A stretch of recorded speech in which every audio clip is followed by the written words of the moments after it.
Terima kasih pemirsa, Anda masih bersama kami dalam Kominfo Newsroom. Pemirsa, program registrasi sosial atau Resoksek merupakan program pemerintah yang bertujuan membangun data kependudukan tunggal atau satu data.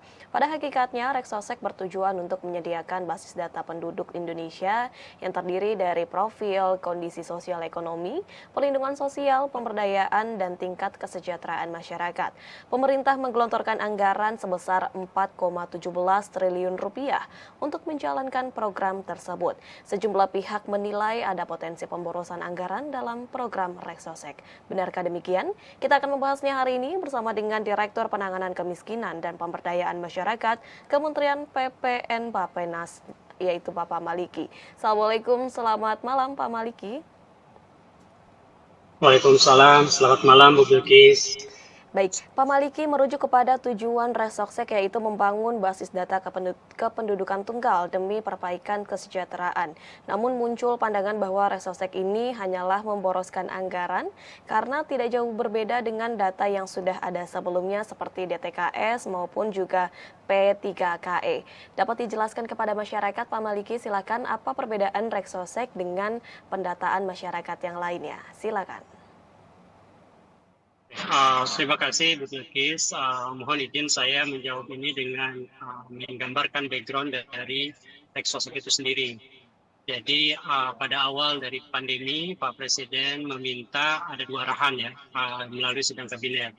Pertama, kita harus menghapuskan kemiskinan ekstrim 0% dari 2030 menjadi 2024. Berarti ada 6 tahun percepatan dalam hal ini. Kemudian yang kedua, beliau juga meng-highlight bahwa Bappenas dan BPS harus segera menyelesaikan permasalahan pendataan. Karena ini dua hal yang saling terkait ya. Bagaimana kita bisa mempercepat, salah satu persyaratan adalah kita harus bisa melakukan targeting secara tepat. Sehingga tadi yang disampaikan Pak Presiden, data harus benar, itu menjadi salah satu prasyarat. Bagaimana kita bisa mempercepat kemiskinan ekstrim 0% menjadi 0% ya tahun 2024, 6 tahun dipercepat. Nah, dari situ kami melihat bahwa satu kunci di dalam penghapusan kemiskinan ekstrim adalah kolaborasi antar kementerian lembaga. Penanganan kemiskinan ekstrim tidak hanya bisa dilakukan melalui ataupun menangani secara tradisional, yaitu melalui bantuan sosial. Tetapi bagaimana kita bisa berkolaborasi semua sektor, antara yang sosial, kemudian pemberdayaan secara ekonomi, pembangunan infrastruktur, dan juga sampai kepada perluasan akses pasar bagi masyarakat sekitarnya sehingga pertumbuhan ekonomi akan menjadi lebih baik tetapi inklusif sehingga akhirnya memang penanganan kemiskinan ekstrim ini bisa ditangani lebih cepat. Nah, dalam konteks inilah dan kita juga mengevaluasi kondisi data pada saat itu di mana produksi data masih secara sektoral digunakan masing-masing sektor, kemudian kualitas data yang relatif rendah karena memang updating ataupun kontrol kualitas yang masih belum terjangkau ya, terutama oleh pemerintah daerah. Jadi pemerintah daerah yang harusnya melakukan pemutahiran tidak dilakukan ataupun dilakukan dengan kualitas yang relatif masih belum bisa kita jaga. Nah, kemudian karena tadi data sangat sektoral, jadi pembiayaan juga tidak efisien. Nah, oleh karena itu kami melihat adanya kebutuhan bahwa pendataan itu pun harus tentunya pemutahiran secara sistematis ya. Kemudian cakupannya juga luas. Nah, ini pun terlihat ya pada saat pembelajaran kita saat pandemi COVID. Karena pada saat kebencanaan ternyata kondisinya membutuhkan data yang lebih luas. Nah, kembali lagi ke pertanyaan Bilkis, apa sih bedanya data Reksosek ya, dengan data yang lain? Dengan semua background tadi, kami melihat bahwa data keperluan untuk mengembangkan data yang menyeluruh. Data menyeluruh dalam artian cakupan. Cakupan berarti harus 100% penduduk terdata. Karena pada saat pandemi seperti tadi, kebencanaan ataupun pandemi COVID, itu kebutuhan data itu tidak hanya orang miskin pada saat ini, tetapi orang-orang yang berpotensi miskin. orang rentan yang berpotensi miskin, bahkan sampai orang menengah yang akhirnya kehilangan pekerjaan menjadi miskin.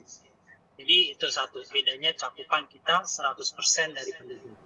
Kemudian kedua adalah cakupan dari sektor itu sendiri.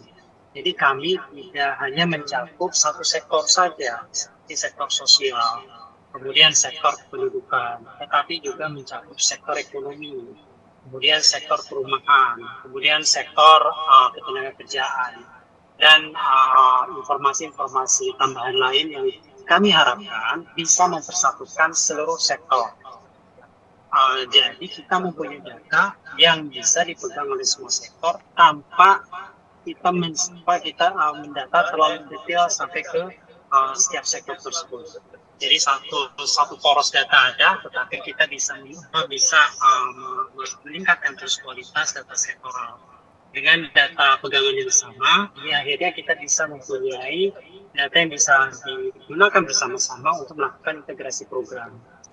Jadi itu Bu Bilkis, saya pikir data Rexosec ini mempunyai informasi yang lebih umum yang bisa dipegang oleh semua sektor dan bisa digunakan untuk integrasi. Baik, pendataan masyarakat haruslah benar untuk mempercepat penghapusan kemiskinan ekstrim sesuai dengan arahan dari Presiden Republik Indonesia Joko Widodo. Kemudian Pak Maliki, selain BPS, program Rexosec ini melibatkan kementerian dan lembaga mana saja? Dan apakah ada potensi tumpang tindih begitu dengan pembagian tugasnya, Pak Maliki? Jadi untuk pertama ya, karena memang ini dalam pengembangan, kami melibatkan Kementerian Dalam Negeri, di mana kami mengharapkan data Rexosec nanti ini bisa dikelola oleh pemerintah daerah. Jadi Kementerian Dalam Negeri adalah kunci utama. Kemudian yang kedua adalah Kementerian Keuangan. Karena data Rexosec ini akan tersambungkan ya, dengan data-data misalnya keluarga-keluarga yang akan mendapatkan benefit atau benefit program sehingga bisa langsung ditransfer secara efektif ya, melalui keuangan negara langsung ke masyarakat itu sendiri. Tentunya melalui bank ataupun melalui media transfer lainnya. Jadi Kementerian Keuangan, kemudian Kementerian Desa.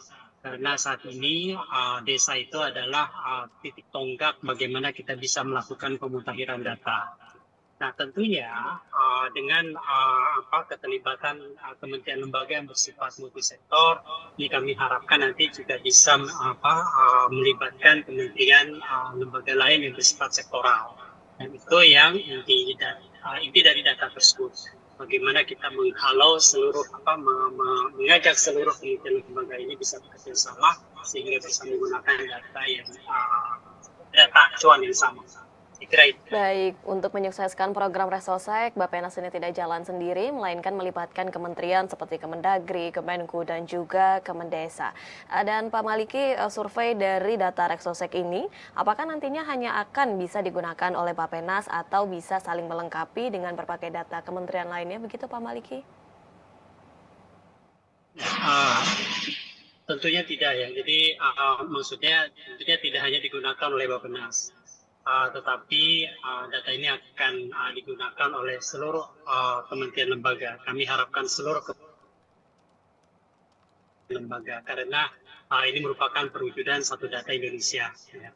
Jadi begini, tadi yang kami sampaikan bahwa Rexosec ini sebagai poros pemersatu. Ya. Dengan adanya Rexosec bukan berarti bahwa data sektor itu akan hilang. Karena masing-masing sektor ataupun kementerian lembaga ini mempunyai amanat tersendiri di dalam undang-undang. Jadi mereka tetap mempunyai kelebihan sendiri. Misalnya tadi data P3KE. P3KE dikeluarkan oleh BKKBN untuk melakukan evaluasi program-program yang bersifat kependudukan. Program keluarga berencana, kemudian program penguatan keluarga, dan sebagainya. Nah ini tentunya ada sebagian yang sangat spesifik tetap dikelola oleh BKKBN. Dan itu akan diperkaya dengan data Rexosec yang memuat informasi tingkat kesejahteraan dari keluarga itu sendiri. Jadi dengan demikian sebenarnya misalnya ya keluarga yang menerima program dari keluarga berencana itu, kalau misalnya kita tahu siapa saja mereka, tingkat kesejahteraannya apa, kita bisa lihat sebenarnya kebutuhannya selain dari keluarga berencana apalagi. Misalnya Kementerian Tenaga Kerja, karena melihat di situ satu keluarga itu ada anggota keluarga, misalnya yang sudah lulus, baru lulus SMA, dia tidak lagi melanjutkan kuliah, tetapi dia membutuhkan kerja. Apa saja intervensi yang dibutuhkan? Nah, untuk di sini. Oh, ternyata lulusan SMA ini membutuhkan pelatihan di BLK. Masuklah datanya diambil. Tetapi informasi misalnya pelatihan apa dia di BLK tetap dikelola oleh Kementerian Tenaga Kerja. Kapan dia lulus di BLK tetap dikelola oleh Kementerian Tenaga Kerja. Akhirnya sampai suatu saat bahwa dia mendapatkan pekerjaan. Nah, tentunya informasi misalnya pekerjaan ini kembali lagi dibagi pakaikan di Reksosek. Jadi di Reksosek ini sudah bisa terupdatekan anak yang tadinya SMA sudah diintervensi oleh Kementerian Tenaga Kerja, kemudian bisa bekerja, kerjanya di mana itu harus ada di dalam Reksosek. Karena kerjanya di mana ini bisa menjadi informasi, misalnya ya untuk Kementerian UKM. Apakah dia bisa memang kerja di UMKM atau kerja di perusahaan besar dan sebagainya. Akhirnya UMKM juga bisa melakukan intervensi lanjutan. Nah, hal-hal seperti itu yang menurut kami adalah pemersatu kementerian lembaga sehingga masing-masing kementerian lembaga ini bisa melakukan intervensi yang bersifat terintegrasi. Ya. Dengan integrasi, dengan intervensi yang lebih baik, kolaboratif, tentunya efek ataupun pengaruh terhadap keluarga yang kita intervensi itu akan jauh lebih efektif. Dengan data yang lebih tepat, tentunya uang yang tadinya sama ya, dengan intervensi yang sama, efeknya akan jauh lebih cepat.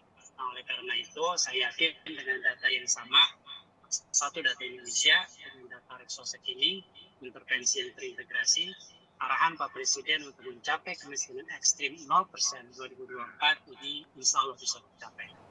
Baik, pembaruan data dan data yang terintegrasi ini juga diharapkan dapat cepat menghapus kemiskinan ekstrim begitu ya Pak. Kemudian dapat dijelaskan secara singkat Pak Maliki informasi atau informasi yang didapatkan oleh para surveyor di lapangan ini nantinya akan dapat digunakan untuk apa saja? Apakah untuk menyalurkan bansos demikian gitu atau apa saja Pak Maliki? Ya, jadi kami coba kami listingkan ya secara mungkin lebih terinci. Jadi bukan hanya bantuan sosial. Kalau bantuan sosial itu kan PKH, kemudian juga sembako misalnya. Nah, ini sebenarnya penerimanya sudah bisa dikelola juga oleh Kementerian Sosial. Tetapi selain itu kita juga bisa melihat bantuan misalnya perumahan layak huni, kemudian pembangunan sanitasi dan air bersih di lingkungan keluarga tersebut. Kemudian informasi ataupun program keluarga berencana yang diikuti, kemudian informasi spasial, atau bahkan sampai kepada program-program yang didapat oleh lansia yang ada di keluarga tersebut. Kemudian penyandang disabilitas juga, kemudian informasi tenaga kerja, informasi pasar kerja, program kewirausahaan, program modal, ya, kemudian program pendidikan, akses kesehatan. Jadi berbagai macam program yang kita kucurkan itu sebenarnya mempunyai bisa dapat kita integrasikan dengan data yang sama. Dan kembali lagi kami menekankan bahwa data sektoral tetap karena memang secara detail mereka harus mengelola. Saya kira itu. Baik, terakhir Pak Maliki, bagaimana dengan transparansi pengelolaan anggaran ini agar tidak ada lagi tuduhan pemborosan anggaran dana untuk Reksosek? Seperti apa? Ya, jadi pada intinya begini, karena tadi data kondisinya itu sangat sektoral ya. Jadi pengelolaan data dengan pembangunan sistem itu masih sendiri-sendiri. Sekarang ini penganggaran untuk sistem saja di seluruh sektor itu sekitar 12 triliun.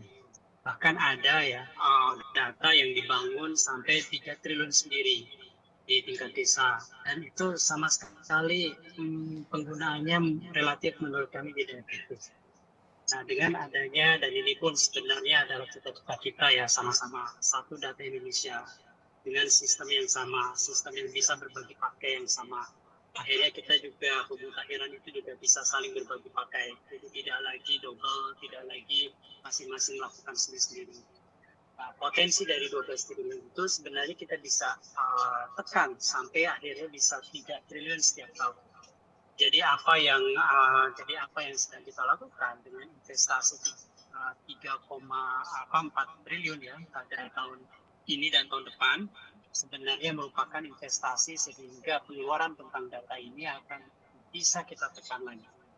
Nah, tentunya sebenarnya ada satu hal yang menjadi dasar pemikiran kita adalah dengan data yang lebih baik, sebenarnya penyaluran program akan jauh lebih baik. Sekarang ini penyaluran program dengan akurasi penyaluran itu hanya sekitar 50%, berarti memang penggunaan dananya memang belum optimal. Nah, dengan akurasi data lebih baik, penggunaan dana akan jauh lebih optimal. Jadi ada dua sisi dalam hal ini.